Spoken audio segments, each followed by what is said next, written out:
and we look at the AI shit show that is open AI in the AI wars.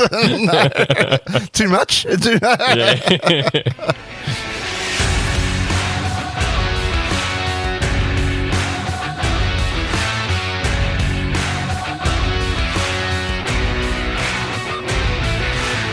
Welcome to GCP Life, episode number 54 for Friday, the 1st of December, 2023.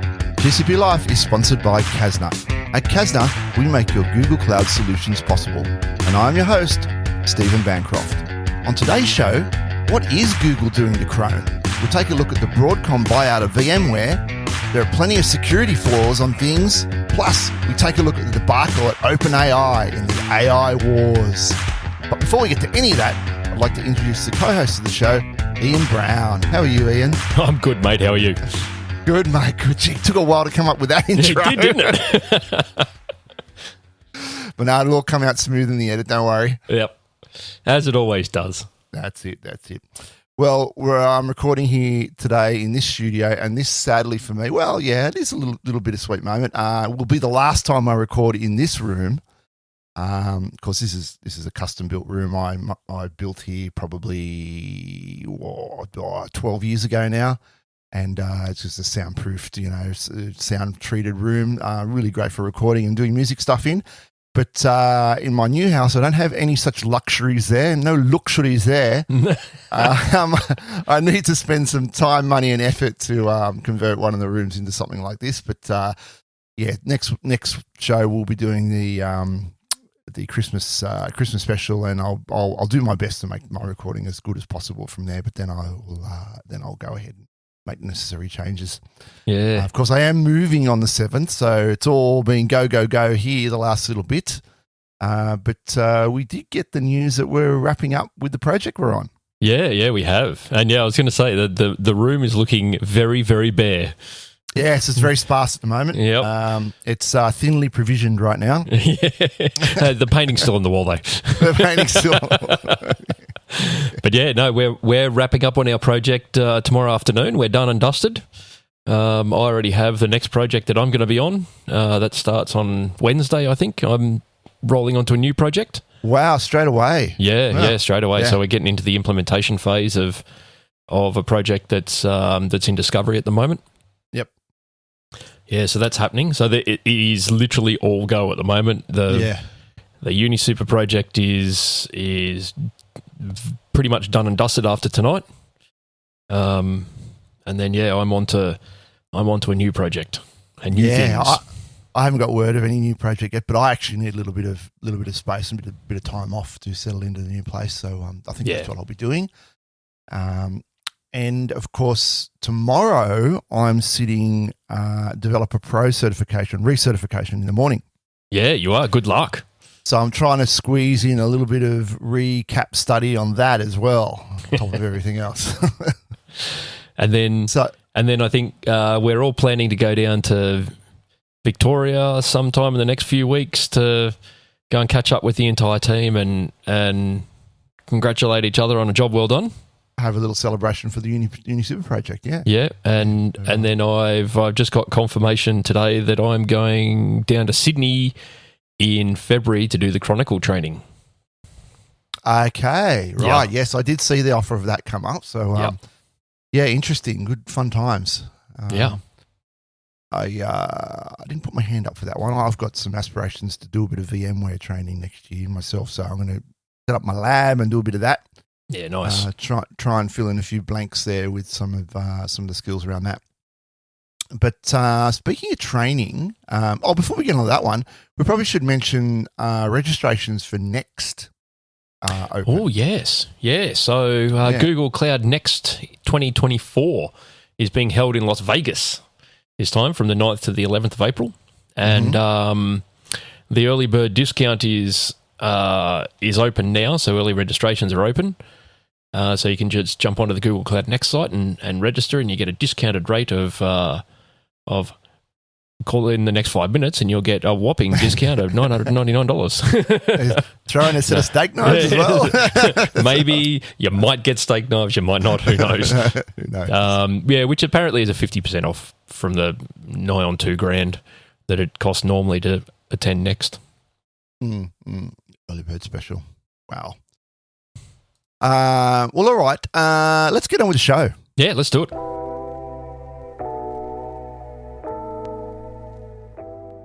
And like I was about to say, speaking of training, Udemy and Google Cloud have partnered. Udemy, online training IT educator. I've not used them personally. I have heard a lot about them though. Now have a new strategic partnership which aims to provide current and aspiring cloud professionals with a reliable and trustworthy platform to enhance their knowledge and skills in Google Cloud's cutting-edge technologies, including generative AI. Where's the button? Generative AI. AI is AI. They had to point that out, didn't they? Yep, that's it. So this is really cool. I've used Udemy before, and it's actually a pretty good platform for training. It's sort of very similar to the one that Microsoft owns. I can never remember what it's called these days.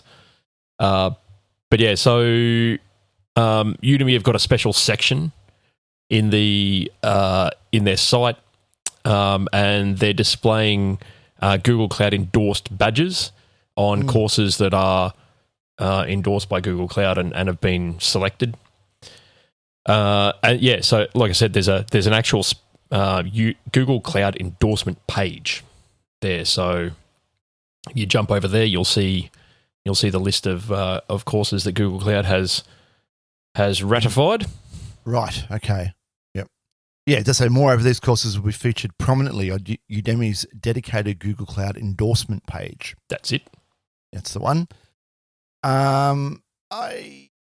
You know what? I saw this and immediately I started to question and think, where does Skills Boost fit in with this now? I'm not sure. What's going to be the long-term sort of roadmap for Skills Boost? So I think this might be the like basic courses to get people into cloud. And then once you're in the Google ecosystem, you can access Skills Boost, and then you can get the Skills Boost badges and like we covered it in last fortnight's podcast. They've got the new badges now, so you got badges and certifications. So you can get your badges every time you complete a piece of course material, and then you can do the certification after that gets you the proper credentials. Right.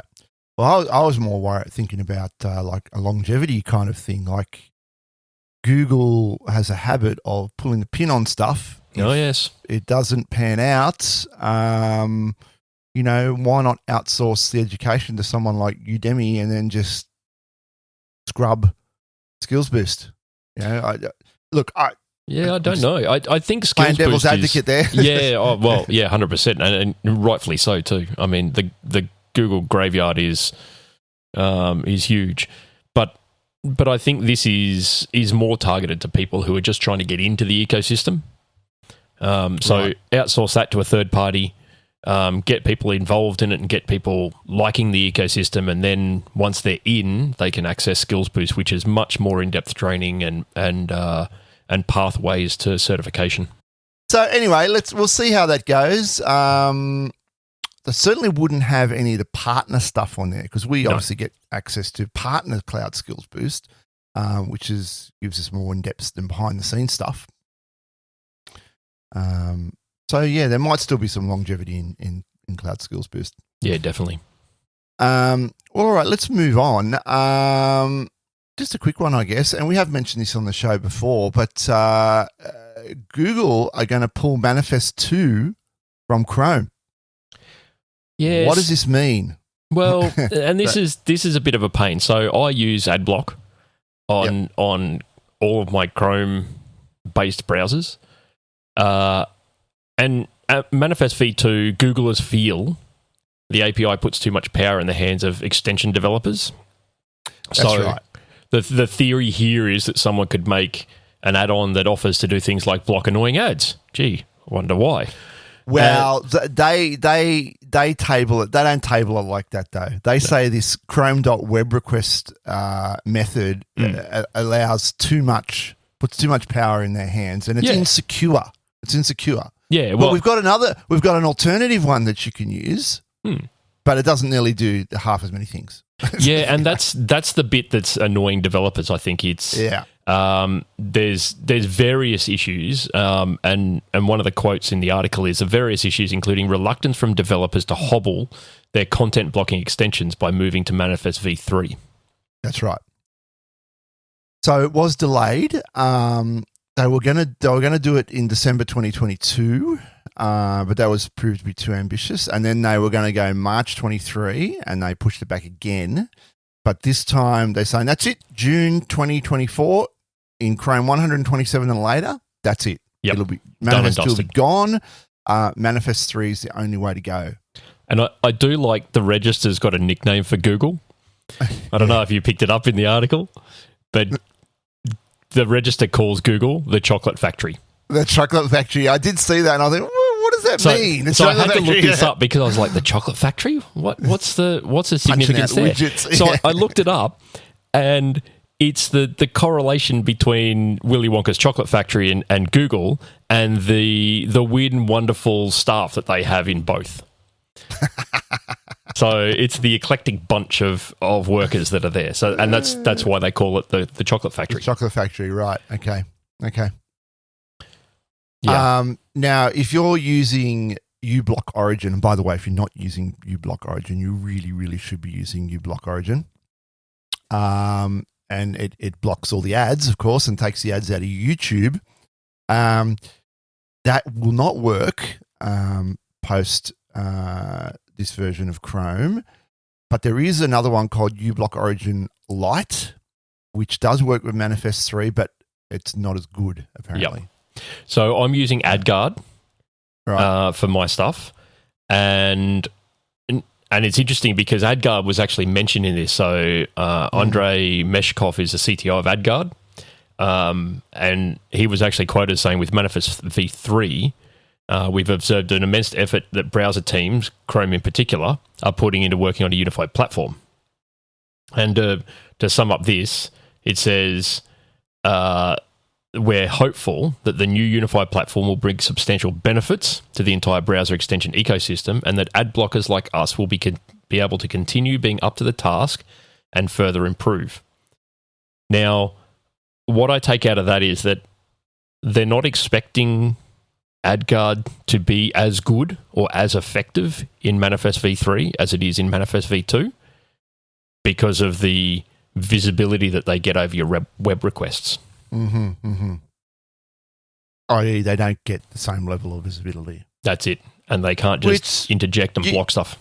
Yeah, well, you can kind of get it. You don't want a nefarious plugin coming along and having full access to your pipeline and seeing everything going through. I from that perspective, I get it, right? But boy, I mean, being able to block the ads is certainly very handy. Yeah, that's right. Yeah. There was another quote further down the article that Meshkov made. He's like, "We're confident our ad blocking extension will be almost as good in terms of content blocking." So, look, there's obviously a bit of trepidation out there amongst developers of extensions that this is going to cause a bit of harm. And incidentally, blocking ads in YouTube is actually against their terms of service.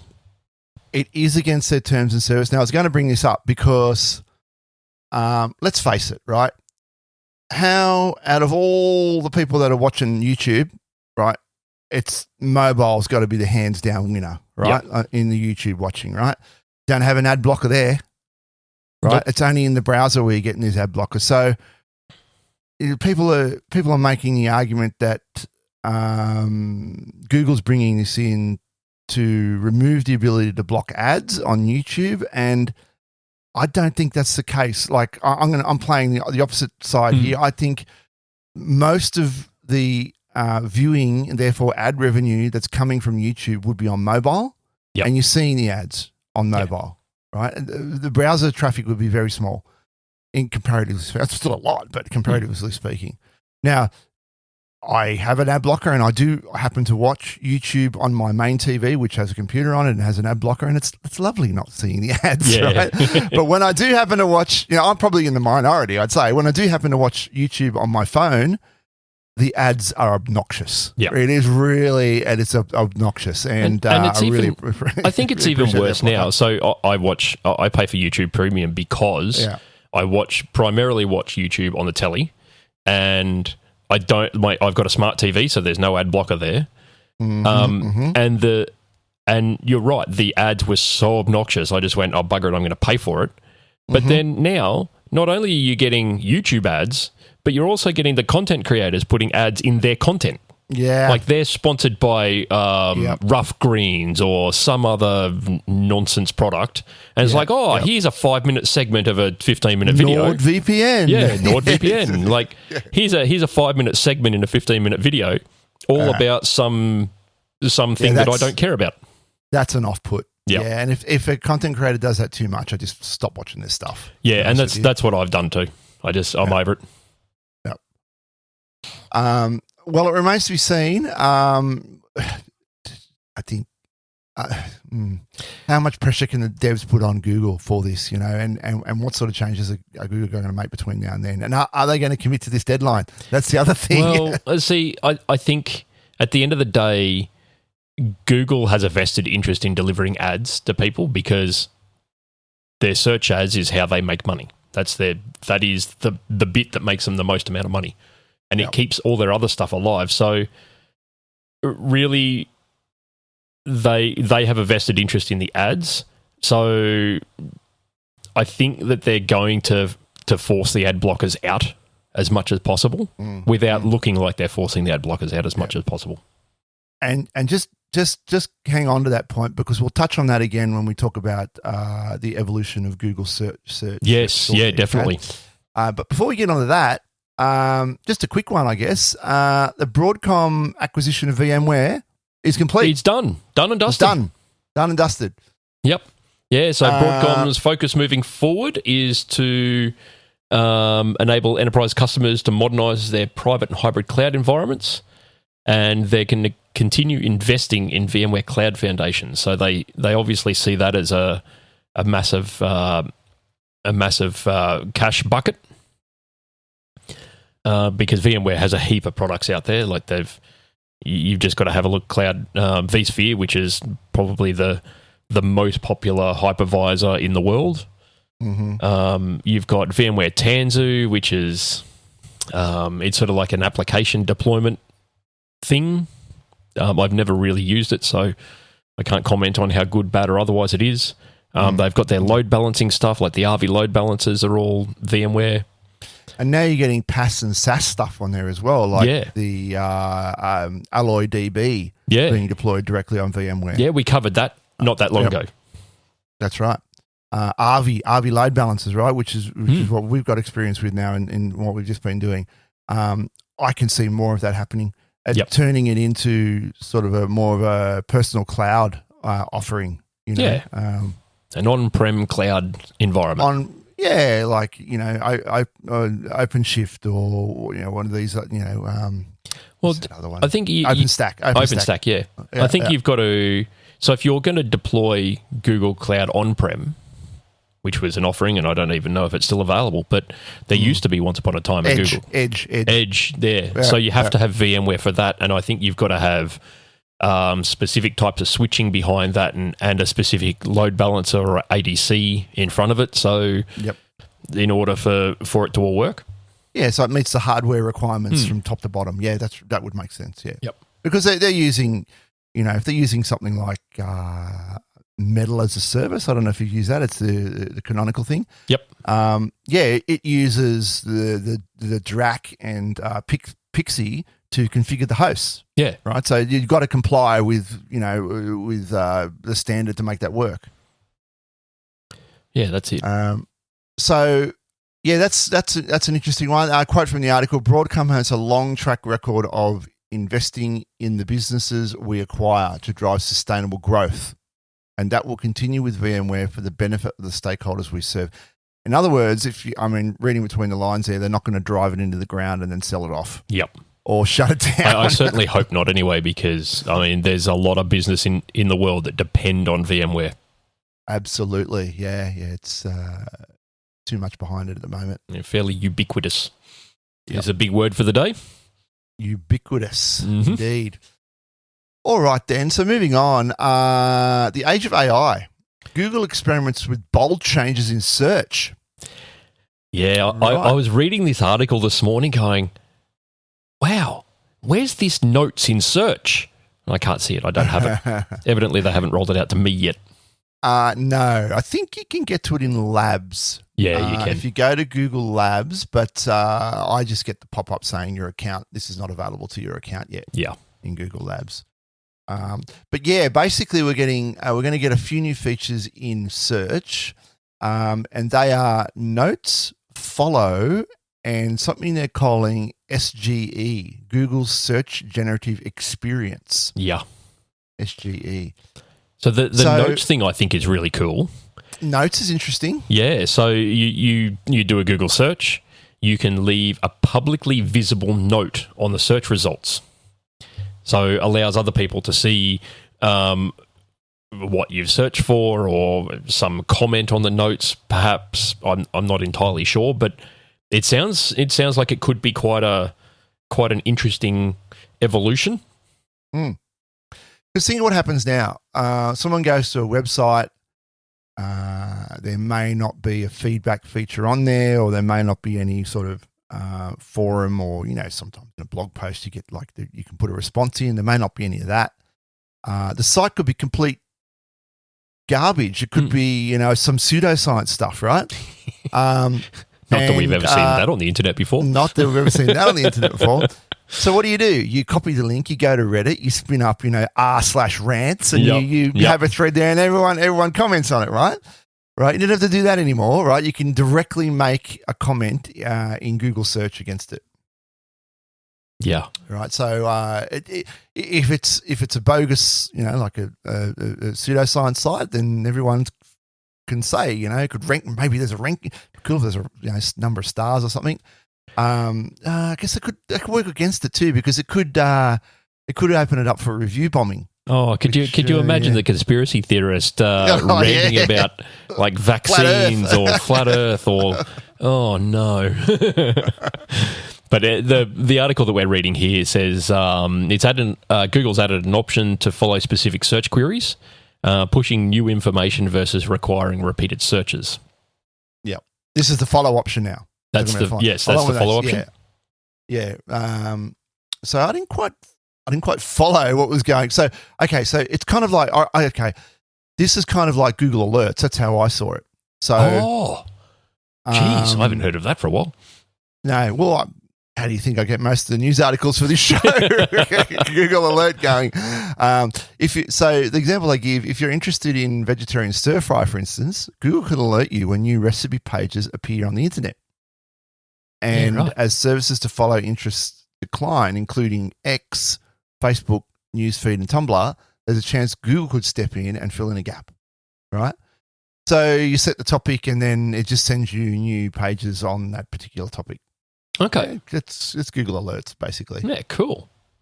So Google's search generative experience adds generative AI responses to the top of search results. Now, this is pretty cool. So there's a quote here that says, users are really excited about this experience. Sentiment is higher. And this, I can't find this person's actual full name. It just says Edwards, which is not helpful. The statement indicates that SGE, as Google calls it, might deliver some of the benefits of searching with an AI bot without switching Google search entirely to chat.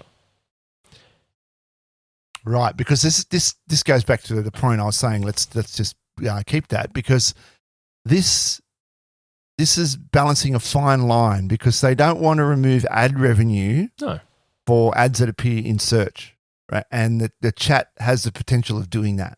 Yeah, of course. Right, and addition to that, and this article talks about it, they have the other problem of crediting the source of any information that comes from an LLM. Yeah. Right? Yeah, there's a whole heap of stuff there, but I think it could help. I certainly see a use case for it with software developers who are searching troubleshooting information when they've got a bug or something like that. I've been guilty of that, where you're trying to find the cause of a bug and you just search for a generic sort of, hey, React is doing this or Java's doing this. You could see a generated response there on how you should be looking at implementing that code, or at least some boilerplate code there. That might be helpful. Recipes, I've heard people talking about recipes in generative AI.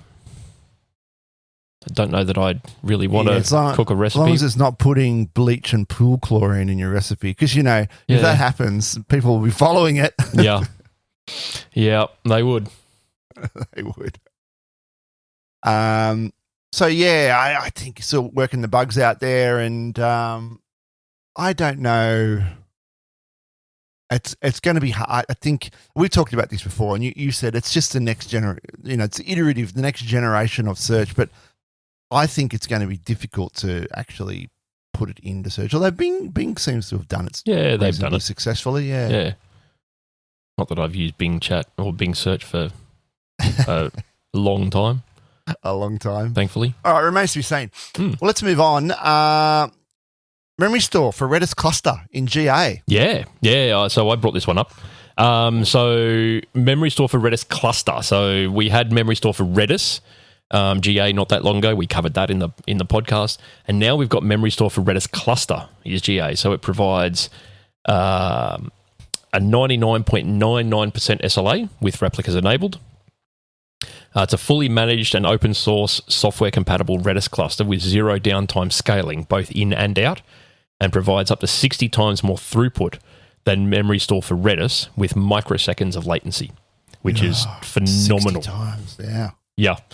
So, the other quote that I found here really cool is, memory store for Redis cluster intelligently places primaries and replica nodes across availability zones and manages automatic failovers to maximize availability and reduce complexity. And now it does this with a private service connect. It does. And you only need 2 IP addresses for any size cluster.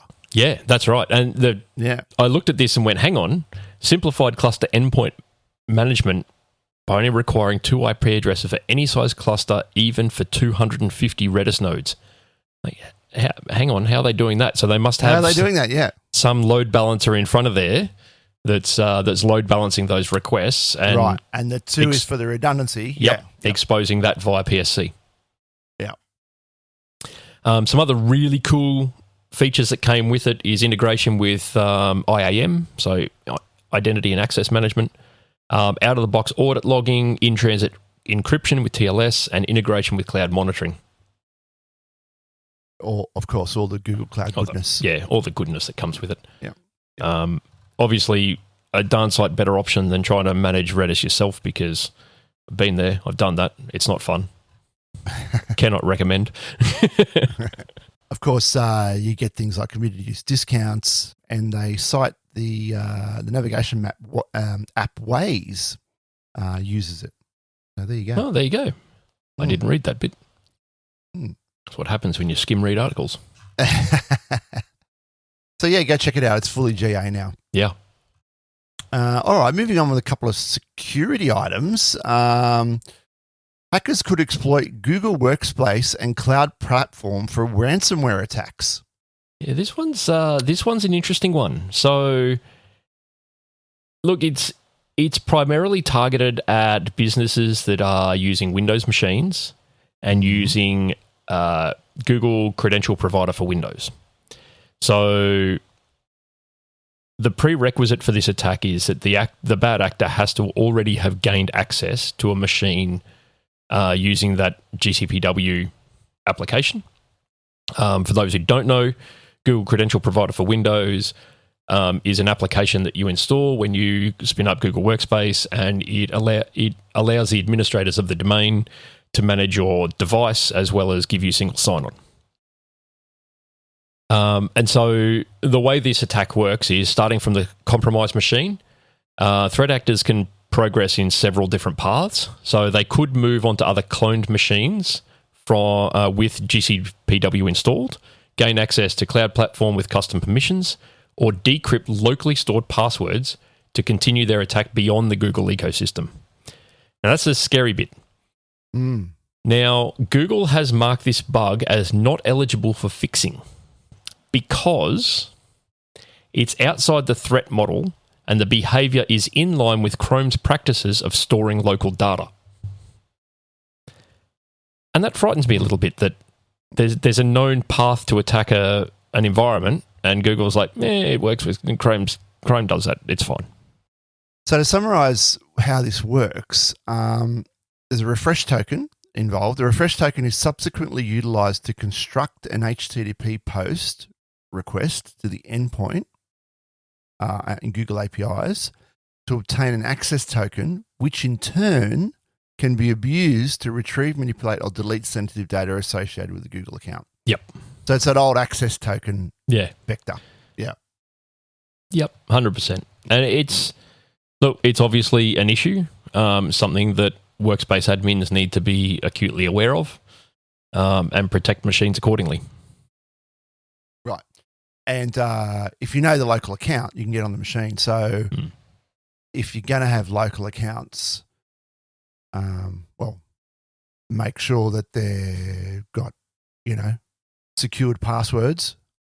Try not to have local accounts, I guess, if you do have secured passwords. Yeah, well, you've got to have, on a Windows machine at least, you've got to have a local admin account on there. So just make sure that local admin account password is stupid long and recorded in a password manager somewhere. Cool, all right. And Automatic Stealer distributes malware to Macs through false browser downloads. Yeah, this was another one I found out there in the wild web. And this affects Chrome, right? It does affect Chrome. It affects Google Chrome and Apple Safari browser on Macs. So it's a Atomic Stealer, also known as AMOS, which is malware targeting Apple users. So everybody's aware that Windows has been the target of malware for forever. And up until now, threat actors didn't expand into Mac OS in any sort of consistent way. But Clearfake is the mechanism, is delivery mechanism, advertises itself as updates for Safari browser and Google Chrome browser. And the malware is capable of grabbing a user's data and sending it to an attacker's command and control server. Now, the bit here that has people worried is it's being actively updated, and that its use of smart contacts in particular makes it one of the most prevalent and dangerous social engineering schemes. So looking at the screenshots in the article, which obviously we'll link to, it shows a Safari window with Safari 17.1 and a download button there. And it looks legitimately like an Apple page. But you... Update your browser. Yeah, update your browser. That's right. Yeah. And same for the Chrome one. They've got a Chrome page there that looks exactly like a Chrome download page, and it just says you need to update your browser to view the content. And you download that, and it pulls down a DMG file. Yep. And you go in and you run the contents of the DMG file, and bang, you're gone. Yep, done. You are owned. Any news on a fix for this? There's not so much a fix for it. There's a way to protect against it.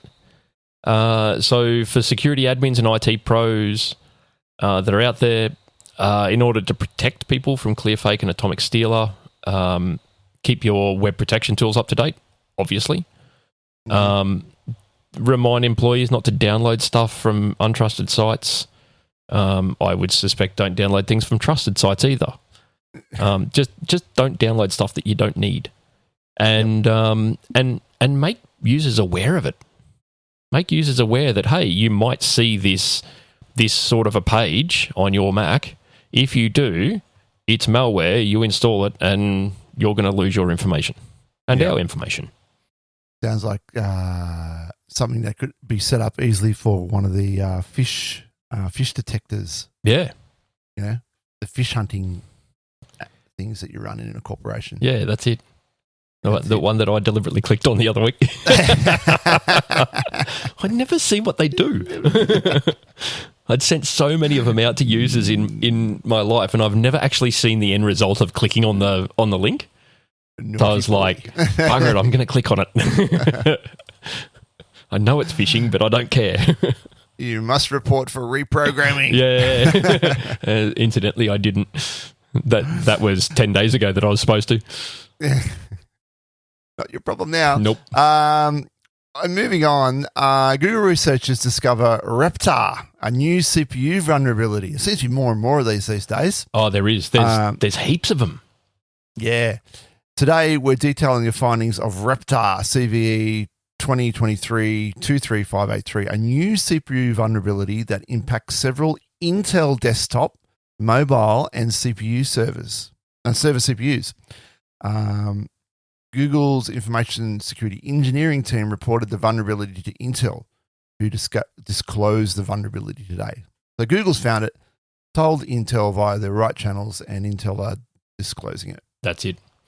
So this one actually is, there's a little bit of a detail here on how it works. So the Google security researcher that identified it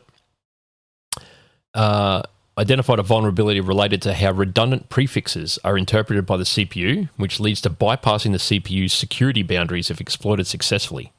Now, prefixes allow you to change how instructions behave by enabling or disabling features. The full rules are complicated, but in general, if you use a prefix that doesn't make sense or conflicts with another prefix, we call those redundant. Usually redundant prefixes are ignored.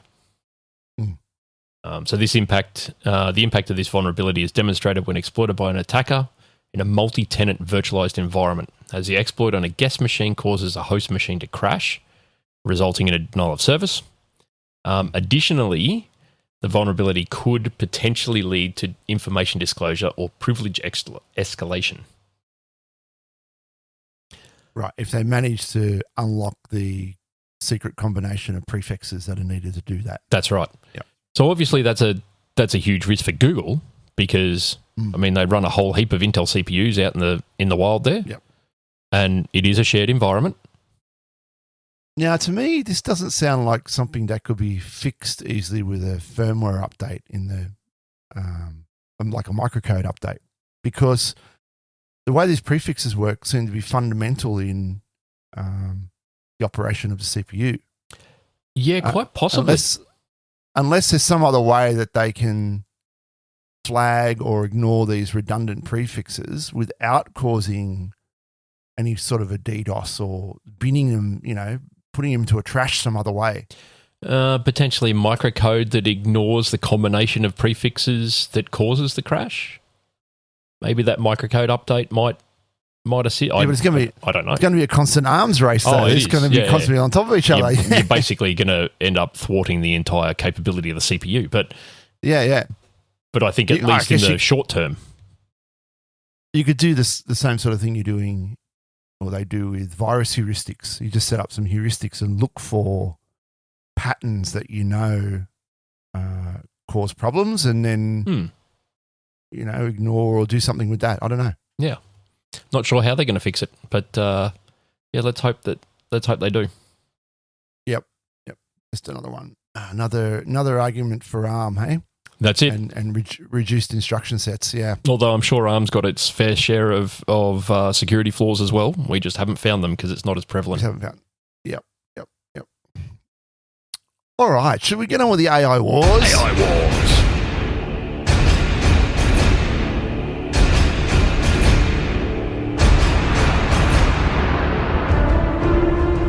All right, and during the fortnight, we could not ignore what was going on at OpenAI and the whole saga over there. Ian was right. You were right in it. You were loving telling me all about it. I was just so you sat down and you came up with a little summary of what was going on. Yeah, well, and you're gonna walk us through that now and fill us all in on what's going on over at OpenAI. Look, it was quite the saga. It was sort of like an episode of Days of Our Lives. Not that I've watched that in a number of years. So Saturday in Australia, but Friday in America. The OpenAI board decided to fire Sam Altman, who was a CEO and one of the founders of OpenAI. He met with Isla Sutskever, as well as some non-employee board members. Then a bit after that, Greg Brockman, who was one of the other founders of OpenAI, learns from the board of Altman's removal and that he has been removed as a chair. But they go on to say that he's crucial in running OpenAI and would retain his role. Brockman later quit. The board appointed Mira Murati, who is an ex-Tesla person, as interim CEO.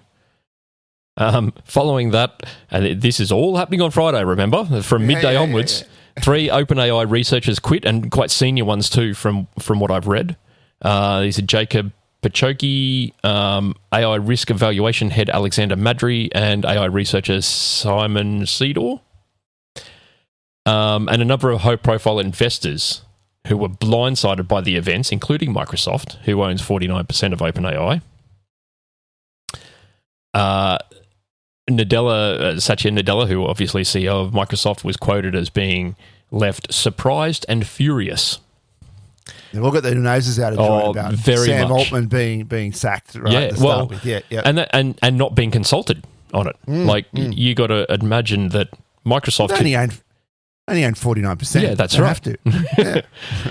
So Microsoft released a statement shortly after Altman's removal, saying the company is committed to its partnership with OpenAI. And then just hours after being fired from OpenAI, Altman is hired by Microsoft. So Microsoft was... Touche. Yeah, Microsoft was going to start their own AI division. So Saturday... No, that's Friday. That's Friday. That's just Friday. It was just a whirlwind of blog posts coming out and tweets, and I had to sit through hours of reading tweets from various people on Friday. Saturday was no different. So Microsoft and Thrive Capital, who are the 2 biggest investors in OpenAI, are helping orchestrate the efforts, and that was in quotation marks, to reinstate Altman. Talk of investors forcing the hand of the board by working with Microsoft to withhold cloud credits, mass resignations from staff being threatened, and potential lawsuits from investors. So the board decided Mira Murati is no longer suitable. She was removed as the interim CEO after she publicly aligned with Sam Altman. Former Twitch CEO and co-founder Emmett Shear was named as the interim CEO, which I find quite funny because has never had anything to do with AI in his life. But sure, we'll make it. You just make him the CEO of an AI company. Yeah, should be fine. CIO, it's all right. So as of Saturday, 505 of the 770 OpenAI employees signed an open letter to the board threatening to quit if Altman was not returned and the board resigned by 5 p.m. Saturday. Oh, that would have been the end of OpenAI right there. Right there and then. That would have, they're gone. So the OpenAI board agrees in principle to resign, and then, and I will put this in air quotes, waffles. Now, I'm not entirely sure what waffles means. Must be an Americanism, because it was said in a Twitter post or an X post. Okay, next thing. Chief Strategy Officer Jason Kwon told employees he was optimistic of Altman's return and would share more on Sunday morning. And then the board refused to resign. So that's Saturday. So waffles, I think, means they're probably just like talking rubbish, talking on and on, like waffling on, you know. So there's a bit of lip service, you know. Yeah. We'll resign. It's fine. We'll resign. Yeah. They never did. Yeah, initially I took it as that too, but the context that that was literally the context of it was they agreed in principle to resign and then waffle. And I'm like, what? Just an odd way to write it. Yeah. So Sunday, a bit more drama. You know, it's like the next episode of Days of Our Lives. Microsoft creates an AI division and announces that Sam Altman is going to head it. They also extended an open invitation to all OpenAI staff that resign to join the company. So you can see where this is going. This is right. If you're going to stuff OpenAI up completely, we're just going to take it all from you. Yep. OpenAI chief scientist Ilya Sutskever, the person who sacked Sam Altman, and was reportedly the lead in the push to remove him, noted on X, formerly Twitter, that he had some regrets about the weekend of chaos inside OpenAI. And there is talk, and I've got it in brackets here, of a power struggle between Sam Altman and Ilya Sutskever. It certainly sounds that way. It does. And by Sunday afternoon, more than 700 of the 770 OpenAI employees had signed a letter to the board. And another 5 p.m. deadline passes, and the deal to reinstate Altman has fallen apart. He was quoted as saying he was walking into OpenAI's headquarters on Sunday wearing a visitor badge, and he was quoted as saying, "This is the first and last time I will ever walk into this building wearing a visitor badge." So that's obviously... So either he was coming back as an employee or he's not coming back at all. That's pretty much it. Yeah. So Monday, Mira Murati and Ilya have also signed the letter to the board. Now, note to self, Mira and Ilya are both board members. So the board resigns after much pressure. Sam Altman and Greg Brockman have now returned to OpenAI. The new initial board is Salesforce co-CEO Brett Taylor, who's the new chair, Treasury Secretary Larry Summers, and co-founder of Quora, Adam D'Angelo, who's the only remaining board member out of all of, there was like 12 on the board, I think, from memory. And there's also talk of Microsoft representation on the board. And finally, in the closing piece to the saga that is OpenAI, Microsoft scrapped its AI division. Right, that they had open for all of one day. Yeah, that's it. That was literally an entire day of scraping Twitter. Wow, what a drama. So the board effectively got themselves sacked. Yeah. The board created a huge amount of turmoil and got themselves sacked. Yep. So, look, the letter to the board, I did have a good read of it. The letter to the board was fairly damning on them. There was quotes in there of you don't have the capability to lead OpenAI. You are narrow-minded, or you've got shutters on, or words to that effect. So look, it was pretty blunt. Yeah, but Ilya Sutskever, she's still there. Is she still there? Yeah, as far as I'm aware, he is still there. She was. It's a he. Oh, sorry. It's a he. Sorry, he is still there, and that's Altman's biggest nemesis, as far as we can tell. Not on the board, though. Not on the board. Not on the board. Right. I see. Chief scientist, as chief scientist position, though. Yep. Right. Right. So they must be button heads. I think that's what's triggered that all off. Yeah, I reckon so too. It just read, all of the articles that I read, it read like a power struggle. Mm. And every article I read showed Ilya as the protagonist in this scenario, and got himself squashed. Yeah, right. Yeah. Yeah, I can't imagine he has too many friends in the room now after all that drama. No, I would say not. He needs to watch himself. So this was the weekend just gone. Just gone, yeah. Right, okay.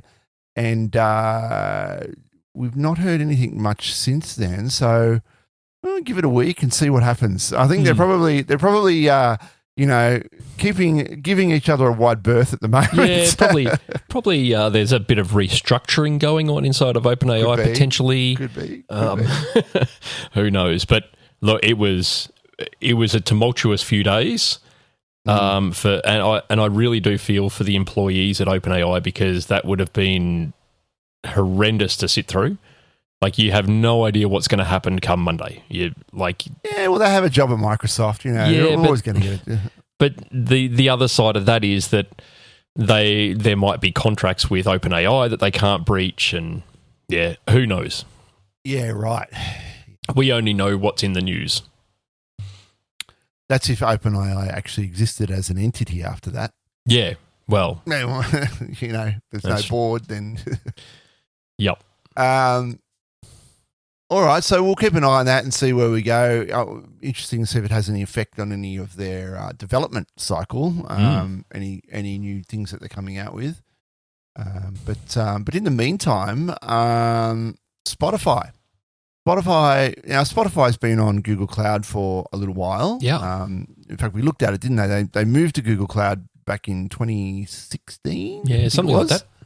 Something like that. Spotify partners with Google Cloud for podcasts and audiobooks. So what they're planning to do now is introduce, and this is a bit weird because they've been using AI for music recommendations for a while, but they're going to introduce AI for music recommendations. No, I think it's specifically for audiobooks and audio content, spoken word podcasts and content. audiobooks. Yeah. So they've been using OpenAI, incidentally, for music recommendations. So they've got this AI DJ that does churns out custom playlists and recommends new songs to you and all that sort of stuff. And it back announces the songs, and it's like a radio DJ. I've been using it a little bit. Yeah, right. I don't use Spotify anymore. I'm on YouTube Music, but yeah. So they've been using OpenAI to generate custom playlists and that sort of stuff. But now they're going to use Google Cloud's LLM to analyze roughly 5 million podcasts and 350,000 audiobooks.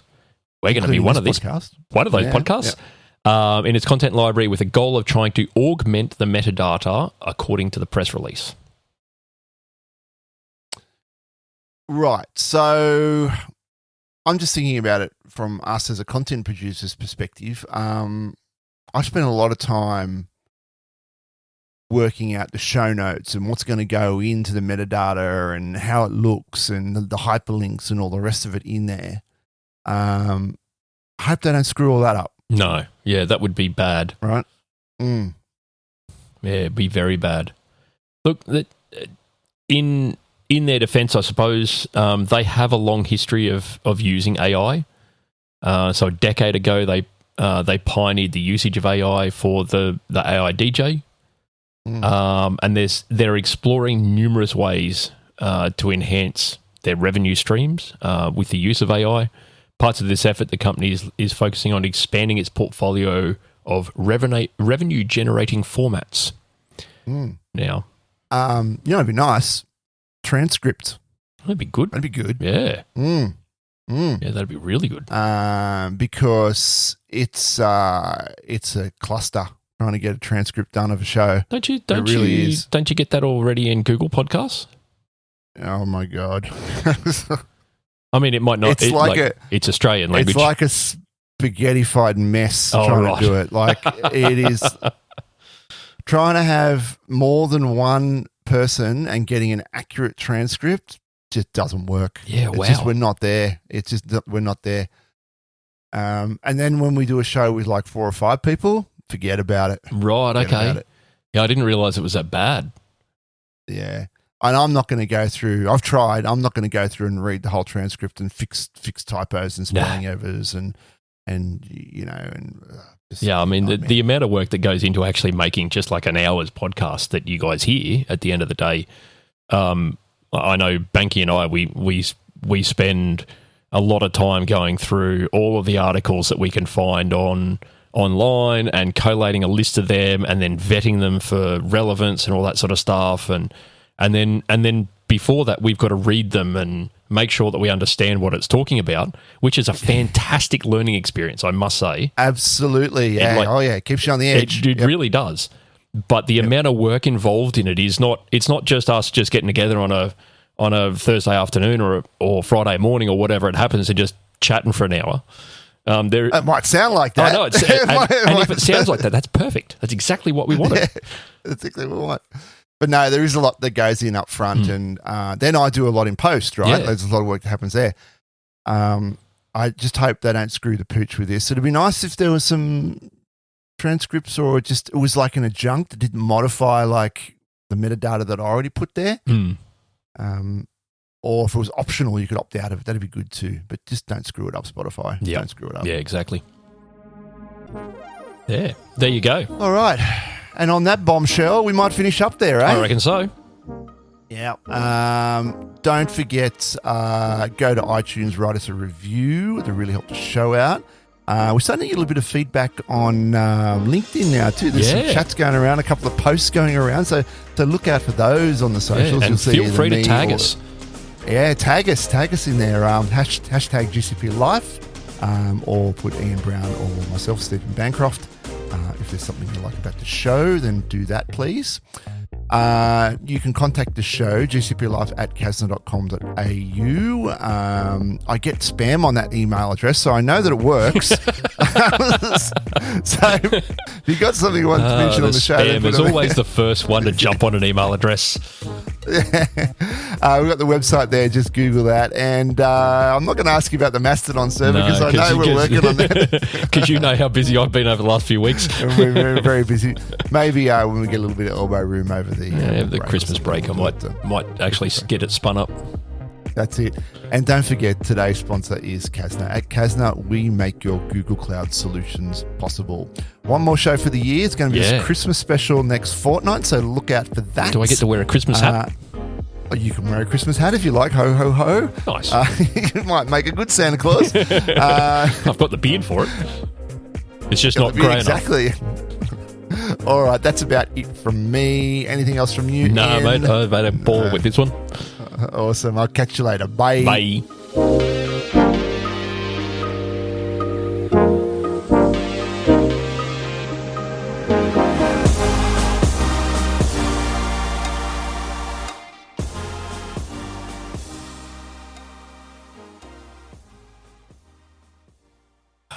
I'm watching For All Mankind. I don't know if you've seen that series. No. It's about space. Yeah, nice. It was an Apple TV series, and the whole premise of the show is, what if Russia landed on the moon before America? So, what if or what happened when? No, if Russia had a man on the moon before America, right?